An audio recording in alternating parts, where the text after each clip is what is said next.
Well, last Wednesday, student protesters at the University of Georgia disrupted a college Republican Turning Point USA event featuring Representative Mike Collins from the Peach State.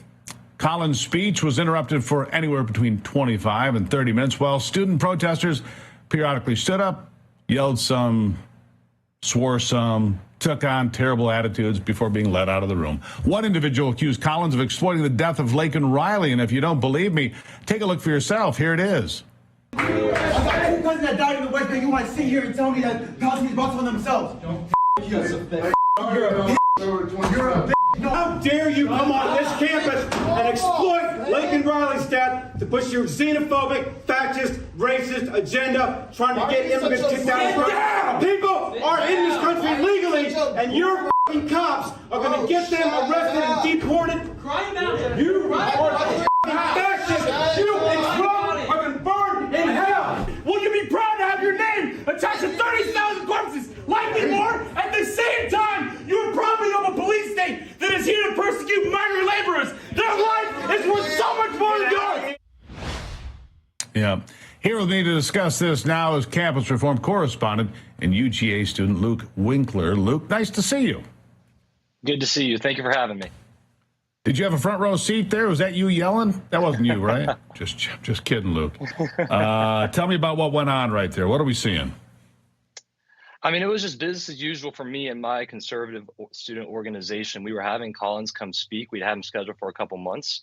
We had gotten word that protests were going to be happening outside the Miller Learning Center, but we had in no way envisioned that this was going to happen. I mean, we've had Governor Kemp come speak, different high-level conservatives, but something to this degree has just never happened before.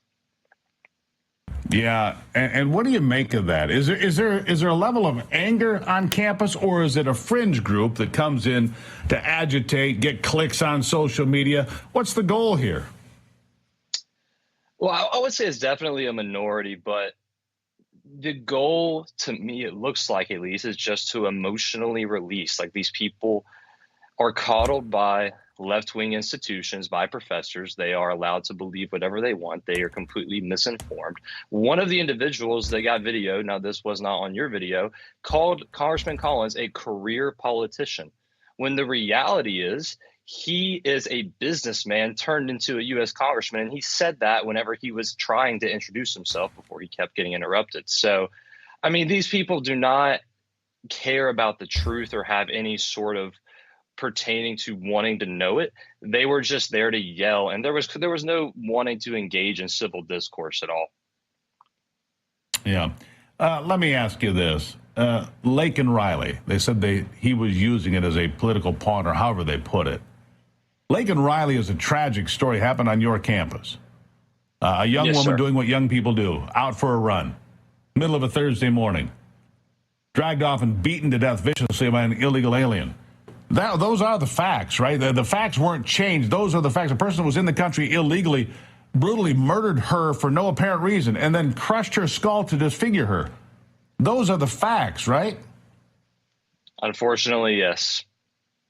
So how do you not have that conversation? We have a wide open border. How do you not have that political conversation about Laken Riley or Ruby Garcia in Grand Rapids, Michigan, or a host of other young women I could name from Texas and Florida and all over this country that have been murdered because of an open border? I mean, that is a critical issue, is it not?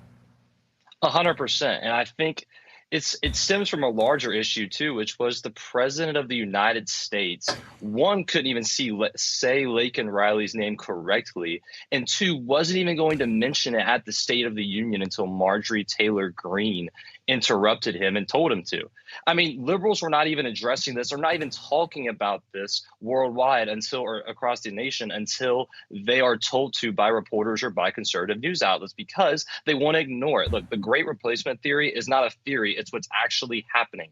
They are ushering in and trying to change the outcome of the 2024 election, and are doing that by trying to rush all of these people to different states so they can make the electoral count higher. It's not opinion, it's fact.